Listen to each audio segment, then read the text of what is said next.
आज हम डिस्कस करने वाले हैं भारत में राष्ट्रवाद का उदय। हिस्ट्री का क्लास 10th के हिस्ट्री का एक ऐसा चैप्टर जिससे एग्जाम में बहुत ज़्यादा क्वेश्चन पूछे जाते हैं, चाहे वो ऑब्जेक्टिव हो या फिर सब्जेक्टिव। ठीक है, तो इसमें हमको पहला जो टॉपिक पढ़ना है वो है प्रथम विश्व युद्ध का असर। मतलब जो प्रथम विश्व युद्ध यूरोप में हुआ था उसका भारत में क्या असर पड़ा, ठीक है, उसके बारे में। और दूसरा जो हमारा टॉपिक है जो आज हम लोग पढ़ने वाले हैं वो है रॉलेट एक्ट के बारे में, ठीक है, जिसे काला कानून के नाम से भी हम जानते हैं। ठीक है, चलिए तो हम लोग अपना टॉपिक को स्टार्ट करते हैं। पहला टॉपिक है हमारा प्रथम विश्व युद्ध का भारत पर क्या प्रभाव पड़ा। पहले हम लोग प्रथम विश्व युद्ध के बारे में थोड़ा सा जानकारी ले लेते हैं। जो प्रथम विश्व युद्ध है 1914 से लेके 1918 के बीच में चला था, ठीक है, जिसमें दो शक्तियां आपस में लड़ रही थी। पहला तो था मित्र राष्ट्र और दूसरा केंद्रीय शक्तियां। ठीक है, अब ये सब हम आपको इसलिए बता रहे हैं कि आप विश्व युद्ध से भारत को कनेक्ट कर सको कि कैसे उसका असर पड़ा। ठीक है, तो मित्र राष्ट्र और केंद्रीय शक्तियां, जैसे मित्र राष्ट्र में आपका ब्रिटेन था, फ्रांस था, रूस था, और जो केंद्रीय शक्तियां थी उसमें जर्मनी, ऑस्ट्रिया, ओटोमन साम्राज्य, हंगरी, ये सब थे। ठीक है, तो जो मित्र राष्ट्र है उसमें जो ब्रिटेन था वो भारत को अपना उपनिवेश बना के बैठा हुआ था। उपनिवेश मतलब भारत को गुलाम बना के बैठा हुआ था, ऐसा। ठीक है, अब हुआ क्या कि जब प्रथम विश्व युद्ध हो रहा था तो युद्ध के कारण जो ब्रिटिश सरकार का रक्षा खर्च है वो बढ़ गया था। ठीक है, और इसको पूरा करने के लिए जो ब्रिटिश सरकार है भारत में सीमा शुल्क लगा दी, भारत में आयकर टैक्स को बढ़ा दिया गया। ठीक है, अच्छा, और क्या हुआ, 1913 से लेके 1918 के बीच में वस्तुओं की कीमत जो हो गई दुगनी हो गई। ठीक है, मतलब 10 का सामान 20 में बिकने लगा और 20 का सामान 40 में बिकने लगा। क्यों बिकने लगा? क्योंकि टैक्स ज़्यादा हो गया था। ठीक है, टैक्स को ज़्यादा कर दिया गया था, 10 का सामान पे 10 रुपया टैक्स लगा के 20 रुपया कर दिया गया, ऐसा। ठीक है, अब दाम बढ़ा तो आम आदमी को अत्यधिक परेशानी होने लगी। जैसे अभी अगर किसी भी चीज़ में का दाम बढ़ता है, जैसे पेट्रोल डीजल का दाम बढ़ता है, ठीक है, तो उससे आम आदमी को कितनी परेशानी होती है। या फिर कोई भी खाद्य सामग्री, खाने का सामान का दाम बढ़ता है तो बहुत ज़्यादा परेशानी होती है। तो उस टाइम भी जो रोज़मर्रा की चीज़ें हैं उसका दाम बढ़ने से लोगों को परेशानी होना स्टार्ट हो गया। ठीक है, अच्छा, और क्या दिक्कत हो रहा था, तो जो ग्रामीण लोग हैं, गाँव वाले इलाकों से लोगों को भर्ती किया जाने लगा था। ठीक है, सेना में ज़बरदस्ती भर्ती किया जा रहा था, ज़बरदस्ती पकड़ पकड़ के ले जाया जा रहा था कि ब्रिटेन की तरफ से आप विश्व युद्ध में लड़ाई करिए। ठीक है, अच्छा, उसके बाद जो ये भर्ती किया जा रहा था तो इससे लोगों में गुस्सा बढ़ गया था। ठीक है, कि जब मेरा मन नहीं है फिर भी आप हमको ले जाके भर्ती कर रहे हैं। ठीक है, और आगे फिर क्या हुआ कि 1918 से लेकर 1921 के बीच में भारत में जो है अकाल टाइप का ऐसा पड़ गया था, तो सारा फसल जो है खराब हो गया था और भोजन की बहुत ज़्यादा कमी आ गई थी। भोजन की कमी आई तो फ्लू की महामारी आ गई, भुखमरी जिसको बोलते हैं। ठीक है, और उससे बहुत ज़्यादा गंभीर समस्या उत्पन्न हो गया। ठीक है, अब 1921 की जनगणना जब हुई तो उसमें पता चला कि 120 से 130 लाख लोग मारे गए थे इस भुखमरी में। ठीक है, और लोगों को उम्मीद था कि अब युद्ध जैसे ही 1918 में ख़त्म होगा, युद्ध के ख़त्म होते ही हमारी मुसीबत कम हो जाएगी और अंग्रेज जो है यहाँ से छोड़ के, मतलब भारत छोड़ के चले जाएंगे, जो कि वो वादा किए हुए थे भारतीयों से। ठीक है ना, कि आप हमारा साथ दीजिए युद्ध में, अगर हम लोग युद्ध जीतते हैं तो हम भारत को छोड़ के चले जाएंगे। ठीक है, लेकिन ऐसा नहीं हुआ और इसी समय एक नया नेता सामने आया और उसने एक नया ढंग और नया तरीका पेश किया, और वो नेता कौन थे? महात्मा गांधी।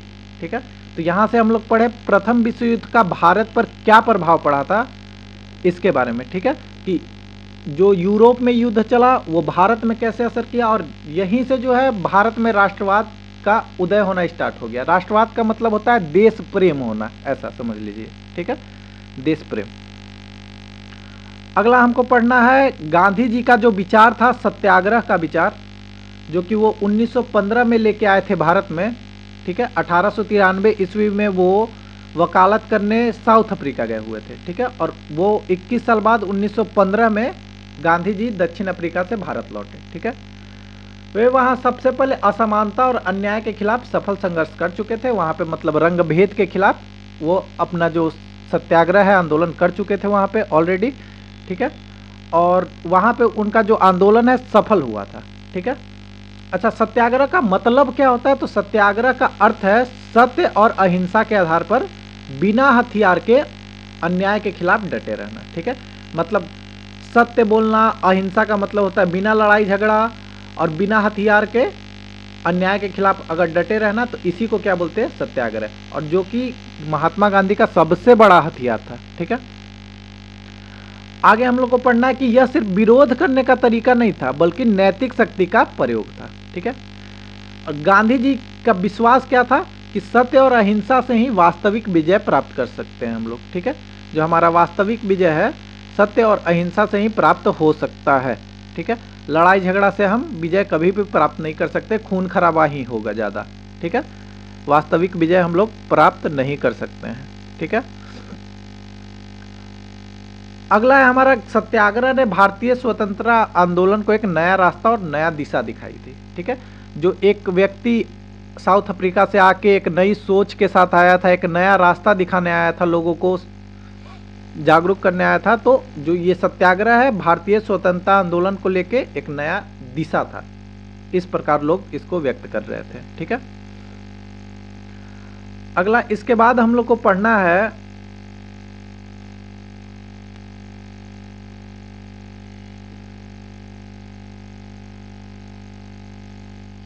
अब अगला टॉपिक हमारा आता है कि गांधी जी जो सत्याग्रह किए थे, जो अहम आंदोलन किए थे, जहां से वो स्टार्ट किए थे, तो वो 3 आंदोलन थे जिससे उनका आंदोलन स्टार्ट हुआ। भारत में उनको पहचान मिली, वो गरीबों के नेता हुए, वो किसानों के नेता बने, ठीक है। तो सबसे पहला जो है इसमें क्या है? चंपारण सत्याग्रह, ठीक है, 1917 में, जो कि बिहार में हुआ था। अब बात करते हैं गांधी जी के तीनों आंदोलन की। तो पहला आंदोलन क्या था? चंपारण सत्याग्रह, जो कि 1917 में बिहार में हुआ था, ठीक है। वहां किसानों को मजबूर किया जा रहा था कि वे अपनी जमीन पर नील की खेती करें, ठीक है। जबरन उनको बोला जा रहा था कि वो नील की खेती करें, ठीक है। अच्छा, आप सोचिए, किसान अपनी ही जमीन पे अपना फसल नहीं उगा सकते हैं, मतलब अपने मन का फसल नहीं उगा सकते, ठीक है। तो फिर वहां पे गांधी जी पहुंचे। अच्छा, अब इसकी सूचना उनको कौन दिया था? तो वहां के किसान नेता थे राजकुमार शुक्ल, उनका नाम था राजकुमार शुक्ल। वही उनको दिए, मतलब कि सूचना दिए, गांधी जी को सूचना पहुंचाए, चिट्ठी लिखे कि यहाँ पे ऐसा ऐसा मतलब हो रहा, अन्याय हो रहा, आप आके यहाँ पे आंदोलन करिए। तो गांधी जी ने किसानों की वहां पे जाके मदद की और उन्हें इस जबरन खेती से मुक्ति दिलाई थी, ठीक है। चलिए, अब अगला हमारा आंदोलन आता है खेड़ा सत्याग्रह, ठीक है।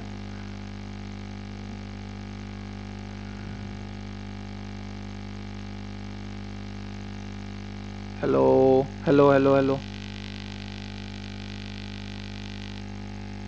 चलिए, तो अगला हमारा आंदोलन आता है खेड़ा सत्याग्रह, जो कि 1918, खेड़ा एक गुजरात का जिला है, वहां पे हुआ था अगला सत्याग्रह। उन्होंने 1918 ईस्वी में किया था, ठीक है।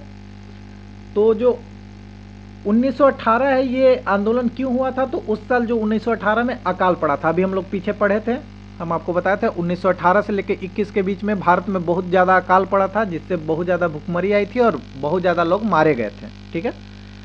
तो 1918 में अकाल पड़ा और वहाँ की सारी फसल बर्बाद हो गई। लेकिन अंग्रेज जो थे वो बोल रहे थे कि हम लगान लेंगे, मतलब टैक्स आपसे लेंगे ही लेंगे, आपका फसल हो या फिर ना हो, उससे हमको कोई मतलब नहीं है, ठीक है।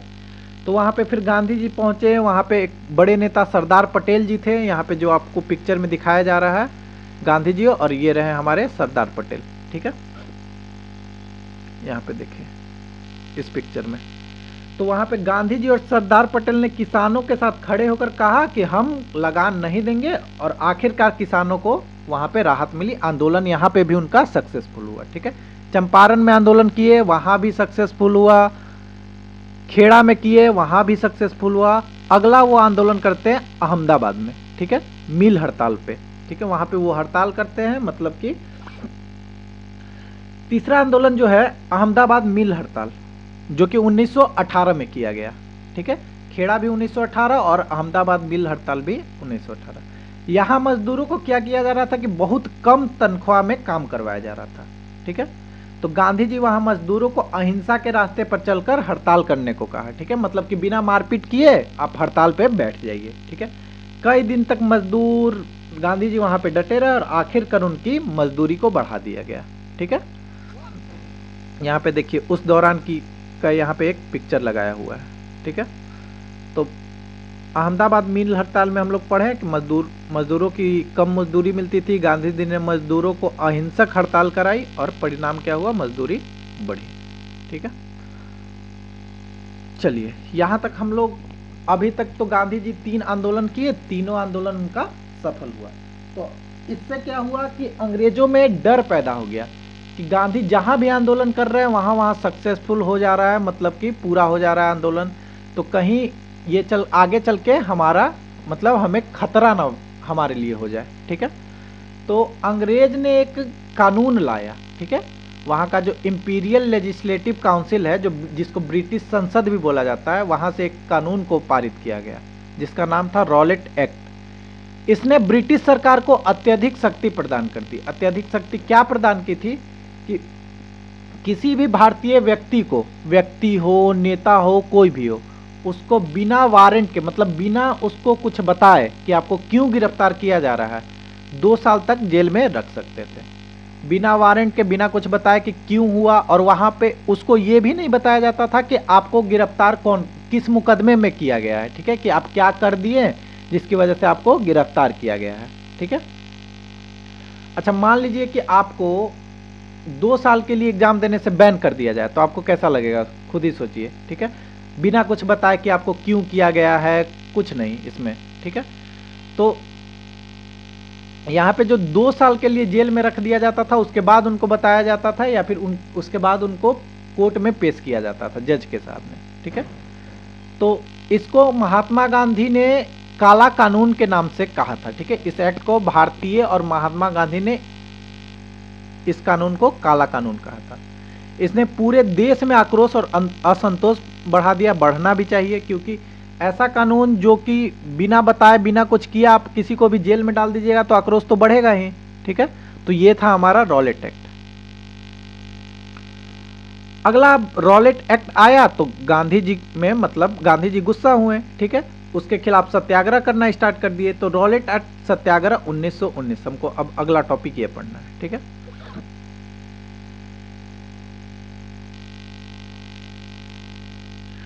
चलिए, तो अब जैसे ही ये काला कानून बनाया अंग्रेजों द्वारा, तो गांधी जी अब चुप नहीं बैठे और उन्होंने तय किया कि इस अन्याय का जवाब मिलेगा। ठीक है, लेकिन कैसे मिलेगा, उनका क्या रास्ता था, अहिंसा के रास्ते से। ठीक है, सॉरी। इस अन्यायपूर्ण रॉलेट एक्ट के विरोध में गांधी जी ने अहिंसक ढंग से सत्याग्रह प्रारंभ करने का निश्चय किया। ठीक है, चलिए, तो वो 6 अप्रैल 1919 को गांधी जी ने देशव्यापी हड़ताल से आंदोलन शुरू की। मतलब पूरे देश में हड़ताल स्टार्ट किया। गांधी जी ने 6 अप्रैल 1919 को देश में हड़ताल स्टार्ट किया। ठीक है, और ये जो है भारत का सबसे बड़ा राष्ट्रीय जन आंदोलन था। मतलब कि सबसे बड़ा आंदोलन, अभी तक तो जितना भी आंदोलन था छोटे छोटे आंदोलन थे, कोई स्पेसिफिक जगह पे थे, लेकिन ये जो आंदोलन था पूरे भारत में फैला हुआ था, जिसमें शहर साथ साथ में गांव के लोग भी शामिल हुए थे।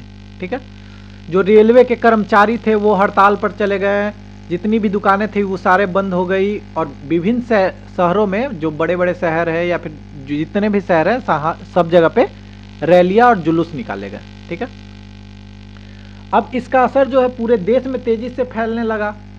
तो अंग्रेजों को डर लग रहा था कि आंदोलनकारी जो है रेलवे को या फिर टेलीग्राफ का मतलब एक जगह से दूसरे जगह सूचना पहुंचाने का उनका संचार था, उसको नुकसान ना पहुंचा दे या फिर रेलवे को नुकसान ना पहुंचा दे।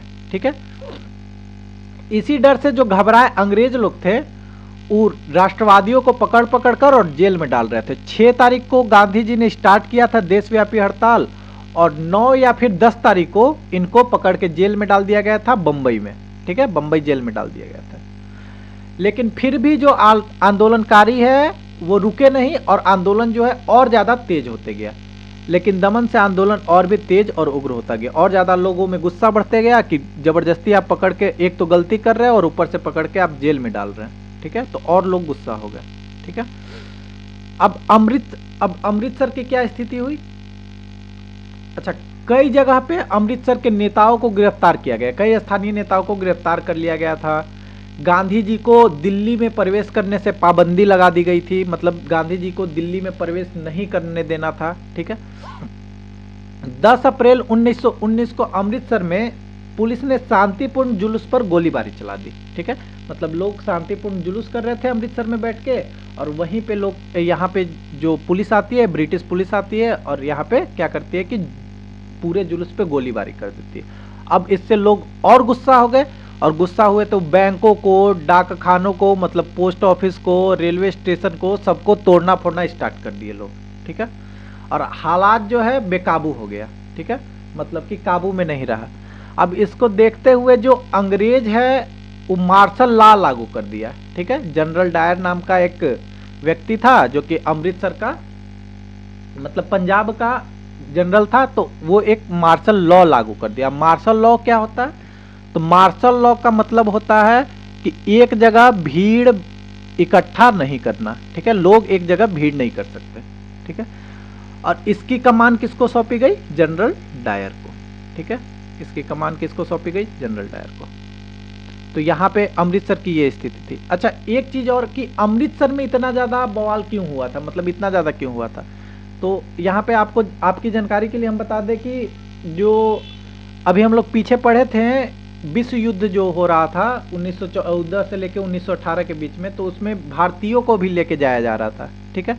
तो उसमें सबसे ज्यादा जो है पंजाब से लोगों को लेके जाया गया था, ठीक है। एक रिपोर्ट के अनुसार एक गांव में 141 या 144 की जनसंख्या थी, और वहां पे 141, शायद से 141, ठीक है। और वहां पे अब कितनी जनसंख्या बची थी? तो उस गांव की जनसंख्या 44 बची थी, ठीक है, 44। तो समझ लीजिए कि प्रथम विश्व युद्ध में भारत का न लेना था न देना था, लेकिन कितने ज्यादा भारतीय मारे गए थे उसमें भी, ठीक है। चलिए, अब अमृतसर की स्थिति हम लोग जान लिए। अब अगला आता है जालियांवाला बाग हत्याकांड, 13 अप्रैल 1919। भारतीय इतिहास का सबसे ज्यादा, ऐसा बोलिए कि निर्दयी नरसंहार के रूप में इसे हम जानते हैं, ठीक है ना। बहुत ज्यादा अत्याचार हुआ था उस दिन। तो जानते हैं जालियांवाला बाग हत्याकांड में हुआ क्या था? दिन था 13 अप्रैल 1919 का। उस दिन बैसाखी का त्यौहार था। बैसाखी एक त्यौहार होता है जो कि पंजाब में पंजाबी लोग मनाते हैं, ठीक है, सिख धर्म का एक त्यौहार। अब हजारों लोग, बैसाखी का मेला लगा हुआ था। तो जालियांवाला बाग एक जगह था, जैसे हमारा बिहार में जो गांधी मैदान है उस टाइप से वहां पे एक मैदान था, जालियांवाला बाग। वहां पे मेला लगा हुआ था, तो लोग मेला देखने आए थे। अब लोग जो थे गांव से आए हुए थे, तो उनको मार्शल लॉ के बारे में नहीं पता था। अभी हम आपको पीछे बताए थे कि मार्शल लॉ जो कि जनरल डायर लगाया था, और मार्शल लॉ में क्या था कि लोग भीड़ इकट्ठा नहीं कर सकते, ठीक है। तो अब हुआ क्या कि लोग वहां कुछ मेला देखने पहुंचे थे, कुछ लोग उसमें अंदर आके विरोध कर रहे थे, शांतिपूर्ण विरोध कर रहे थे। ऐसा भी नहीं था कि बहुत ज्यादा मतलब उग्र तरीके से विरोध कर रहे थे, शांतिपूर्ण विरोध किया जा रहा था, ठीक है। तो अब यहां पता चला किसको? जनरल डायर को, और वो मतलब बहुत ज्यादा गुस्सा हो गया। और हुआ क्या कि वह अपना फौज लेके अचानक जनरल डायर जो है वहां पे पहुंच गया, और निकास द्वार को, जो वहां पे एक ही गेट था जहां से अंदर भी जाते थे लोग और बाहर भी निकलते थे, तो उसको क्या किया? बंद करवा दिया। और बिना कोई चेतावनी दिए लोगों को, सैनिकों को बोला कि आप फायरिंग करो, ठीक है, मतलब लोगों को मारना स्टार्ट करो, ठीक है। और बंद करके लोगों को भीड़ पर इतना बहुत ज्यादा गोलियां मतलब कि चलवाई गई थी, ठीक है। अच्छा, अब हुआ क्या कि रिपोर्ट आया बाद में निकल के कि कितने लोग मारे गए थे। तो रिपोर्ट में पता चला कि 379 लोग मारे गए थे, ठीक है, और 1200 लोग घायल हुए थे। लेकिन 379 लोग, ये रिपोर्ट भी कौन निकाला था? अंग्रेज ही निकाला था, ठीक है। और गोली भी कौन चलवाया? अंग्रेज ही चलवाया। तो ये जो है संख्या था 1500 से प्लस, लेकिन इसको कम करके कितना कर दिया, 379, ठीक है, 379। लेकिन वास्तविक जो संख्या थी इससे अधिक मानी जाती है। और इस निर्दयी नरसंहार ने पूरे भारत को हिला कर रख दिया था और यह स्वतंत्रता आंदोलन का प्रमुख मोड़ बना, ठीक है, महत्वपूर्ण मोड़ बना। ये था हमारा जालियांवाला बाग हत्याकांड, ठीक है। और यहीं से लोगों में मतलब कि प्रेरणा आई कि अब हमको अंग्रेजों से आजादी चाहिए, ठीक है। अब जालियांवाला जो बाग है उसका प्रभाव क्या पड़ा था, और उसके बाद जो अंग्रेज है और ज्यादा क्रूर हो गए थे, ठीक है, मतलब और ज्यादा ऐसा निर्दयी व्यवहार करना स्टार्ट किए थे, ठीक है। तो जैसे ही नरसंहार की खबर पूरे भारत में फैली, पूरा भारत एकदम हिल गया था, ठीक है। लोग सड़क पर उतर आए, हड़ताल करने लगे, प्रदर्शन शुरू हो गया, जनता ने पुलिस से टकराव किया, पुलिस से भी लोग लड़ना स्टार्ट कर दिया और सरकारी भवनों पर हमला किया, ठीक है। तो इसके जवाब में अंग्रेज जो है और भी ज्यादा क्रूरता दिखाए, ठीक है। लोगों को पकड़कर नाक रगड़ने पर मजबूर कर दिया, सड़क पर घसीट कर चलने को कहा गया, अफसरों को जबरदस्ती सलाम मारने का आदेश दिया गया, जो निर्दोष है उनको कोड़े मारे गए, ठीक है, उनको बहुत ज्यादा पीटा गया। और पंजाब का एक गांव है जो कि पंजाब में अमृतसर में जो ये जालियांवाला बाग हुआ था, तो वहां के लोग और ज्यादा क्या बोलते हैं, वहां के लोग और ज्यादा गुस्सा थे, ठीक है, और ज्यादा विरोध कर रहे थे, जिससे पंजाब के एक गांव जो है गुजरावाला, वहां पे बम बरसाए गए थे, ठीक है, बम बरसाया गया था। और इस अमानवीय व्यवहार ने जनता में अंग्रेजों के प्रति घृणा और गुस्सा को भी बढ़ा दिया था बहुत ज्यादा, ठीक है। तो ये था हमारा जालियांवाला बाग घटना, जिसके बाद ये हुआ था। चलिए, तो अभी हम लोग डिस्कस किए हमारा चैप्टर 1 जो है भारत में राष्ट्रवाद। उसमें जो पहला टॉपिक हमको पढ़ना है, प्रथम विश्व युद्ध का भारत पर क्या असर पड़ा और रॉलेट एक्ट के बारे में। आशा करते हैं आपको वीडियो पसंद आया हो, आपको समझ में आया हो। अगर आप वीडियो को अच्छे से देख लेते हैं तो आपको ऑब्जेक्टिव और सब्जेक्टिव दोनों क्वेश्चन को करने में हेल्प मिलेगा, ठीक है। और अगले क्लास में हम लोग खिलाफत आंदोलन और असहयोग आंदोलन के बारे में पढ़ेंगे, ठीक है। खिलाफत आंदोलन क्या था, असहयोग आंदोलन क्या था, गांधी जी के नेतृत्व में ये दोनों आंदोलन किया गया था, ठीक है। चलिए, तो वीडियो पसंद आया हो तो लाइक शेयर सब्सक्राइब जरूर करें।